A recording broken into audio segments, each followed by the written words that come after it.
Suffering can not come to you without your consent. জীবন যন্ত্রণা আপনার সম্মতি ছাড়া আপনার কাছে আসতে পারে না। আমরা পরীক্ষার আগে 1 বছর পড়াশোনা করি না বলেই না পরীক্ষার রেজাল্টের পর কষ্ট পাই। আমরা নিজেদের সম্মতিতেই তো পড়াশোনা থেকে বিরত ছিলাম, যে কারণে কষ্ট পেতে হচ্ছে পরীক্ষার পর। আমরা বিবাহের কিছু মাস কিংবা কিছু বছর পরে কষ্ট পেয়ে বলি ছেলেটা কিংবা মেয়েটা জীবনটা তছনছ করে দিল। কিন্তু আমাদের সম্মতিতেই বিয়েটা হয়েছিল। সম্মতিতে বিয়েটা হলে কি হবে? বিয়ের বিষয় ছিল দৈহিক সৌন্দর্য, অর্থের দম্ভ। তাহলে আমরা পরবর্তীকালে কেন একে অন্যের কথায় মনে এত কষ্ট পাই? আমরা তো একে অন্যের সম্মতি নিয়েছিলাম দেহের সৌন্দর্য দেখে, মনের সৌন্দর্য তো তখন আসেনি মনে। তাহলে আমাদের সম্মতি নিয়েই তো আমাদের জীবনে কষ্ট এসেছে। ঘটনা 2। মেয়েটা দিব্যি ছিল হাসি খুশি। একদিন একটা ছেলে এসে ওকে প্রেমের প্রস্তাব দিল। প্রথমে ওকে সম্মতি দেয়নি, কিন্তু বারবার ছেলেটা প্রলুব্ধ করায় মেয়েটা প্রেমের প্রস্তাবে সায় দিয়েছিল। তারপর কয়েক মাস প্রেম থেকে দৈহিক সম্পর্ক, দৈহিক সম্পর্ক থেকে গর্ভধারণ। আজ মেয়েটা মায়ের সম্মান চাইলে ছেলেটা উধাও হয়ে যায়। আজ মেয়েটা মানসিকভাবে ভেঙে পড়েছে, সন্তানসহ নিজের জীবন ধ্বংস করে দিতে চাইছে। আসলে এখানে মেয়েটাই প্রথমে সম্মতি দিয়েছিল। আজ তাই তার মানসিক ও দৈহিক কষ্ট হচ্ছে। প্রথমত সে নিজেকে জানার চেষ্টা করেনি, নিজেকে জানেনি, তাই সে কোনো এক লুচ্চা লাফাঙ্গার সাথে সম্পর্ক করেছে, যার কাছে প্রেম কথার অর্থ দেহভোগ। ঘটনা 3। পামেলি বাড়ির ছোট মেয়ে, পড়াশোনায় খুব ভালো, সমস্ত ক্লাসে ফার্স্ট হয়, স্কুলে তার ভীষণ নামডাক। রাস্তা দিয়ে যাওয়ার সময় পাড়ার ছেলে বউরা বলে পামেলি সমস্ত ক্লাসে প্রথম হয়। ভীষণ ভালো মেয়ে।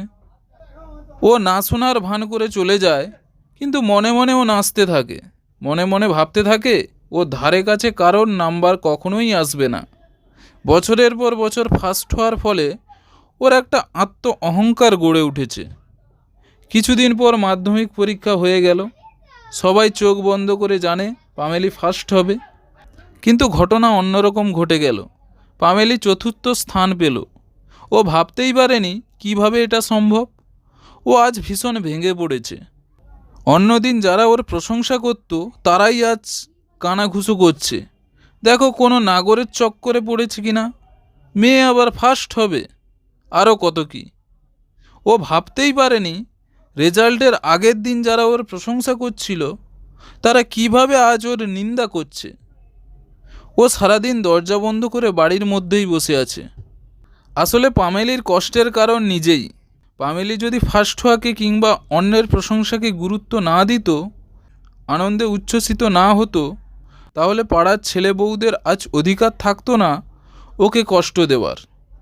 পামেলি সম্মতি দিয়েছে প্রশংসা করার, যে কারণে ও খুশি হয়েছে, আর সেই সম্মতি নিয়ে লোকেরা তাকে দুঃখীও করছে। পামেলি যদি মনকে বোঝাতে পারত লোকে প্রশংসা করুক বা নিন্দা করুক তাতে ওর কিছু যায় আসে না, তাহলে আজ ওর দুঃখও হতো না। প্রশংসা করলে লোকে করবে, নিন্দা করলে করবে, তাতে ওর কোনো প্রতিক্রিয়া হবে না, না খুশি না দুঃখ। আমরাও সমাজের লোকের কাছ থেকে সম্মান পাওয়ার জন্য আতুর থাকি। সবসময় ভাবি কেউ একটু প্রশংসা করে দিক, কেউ একটু বলুক মেহনতি ছেলে, সুশীলা মেয়ে, আর তাতেই নাচতে শুরু করি। আর এভাবেই সমাজকে আমাদের উপর অধিকার বসানোর সম্মতি দিই। পরবর্তীকালে সমাজের কাছে ভয়ে ভয়ে থাকি, যদি সমাজ নির্লজ্জ ছেলে কিংবা দুশ্চরিত্র মেয়ে বলে দেয়। সমাজের কাছে দুশ্চরিত্র আর নির্লজ্জ কথার অর্থ প্রচলিত নিয়মের বিরুদ্ধে কাজ করা। সমাজের কাছে সত্যতা গুরুত্বপূর্ণ নয়, প্রচলিত ধারা গুরুত্বপূর্ণ। গ্যালিলিও, কোপার্নিকাস সহ আরও অনেক মানুষ সমাজের প্রচলিত ধারণা, সূর্য ও পৃথিবীর মধ্যে থাকা মতবাদকে বদলাতে গিয়ে সমাজের কাছে নিপীড়নের শিকার হয়েছেন।